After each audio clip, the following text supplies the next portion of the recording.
I realize this video is going to bring a lot of comments, both on the positive and negative side, but I wanted to share some insights that I have, me being a real estate investor for the last 5 years, and why I would avoid it if I could go back and start over 5 years ago. And there's a couple of things that really jump off the page at me, and I've listed them here. Is number one, it's capital intensive. Buying your first property, investing in real estate usually requires some education. So you have to invest in either a mentorship or a course or maybe a mastermind. You need money to buy deals. Yes, you can go out and raise private capital, but you still need money to run your business for lead acquisition. It's definitely not something that's free. Everyone talks about the cash flow, and that's one of the reasons we get involved in real estate investing, but there's a lot of risk that just really isn't talked about.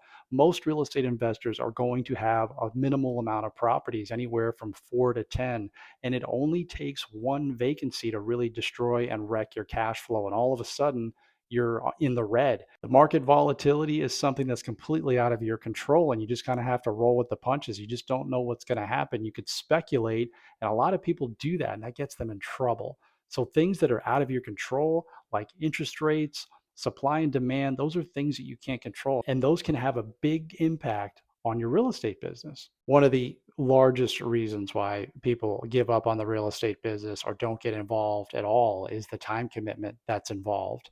If this is something that you're going to do on your own, and a lot of people do, they self manage, you're dealing with everything. You're dealing with the tenants, you're dealing with maintenance issues. You still have to dedicate time to lead generation. Don't forget about legal issues as well. It is a full-time job and then some. If you're not doing it, you're thinking about it.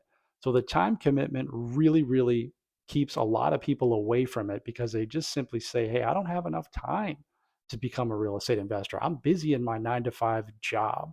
And then when they get involved in it, they realize how time consuming it is. And then you have to hire stuff out or you end up quitting.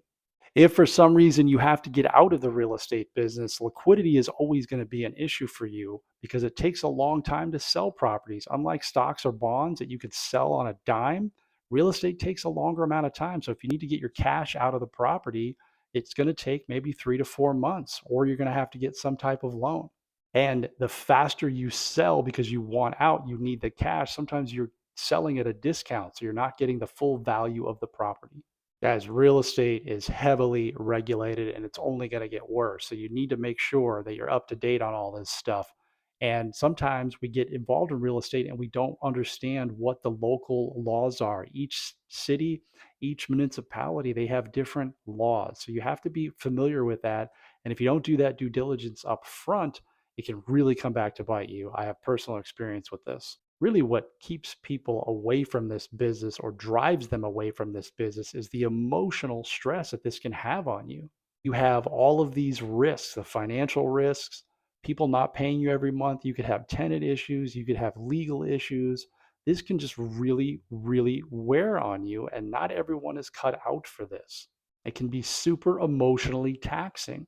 This is one of the reasons that I've decided to pivot away from the real estate business and focus more on an online business where more things are in my control. And I can earn the same amount of money and not have to deal with some of the emotional stresses, right? And some of these risks. These are not the things that are discussed. It's only the positive, which is, hey, you can make all this money, which you can. I just want everyone to understand that these risks are real and they need to be considered, and they can absolutely wreck you if it's not something that you've considered before you get involved in real estate investing. If you want to learn more about how you could start your own online business with a lot less risk and using the skills and the knowledge that you already have, saving time, not having to go with a capital intensive business, just hit that follow button,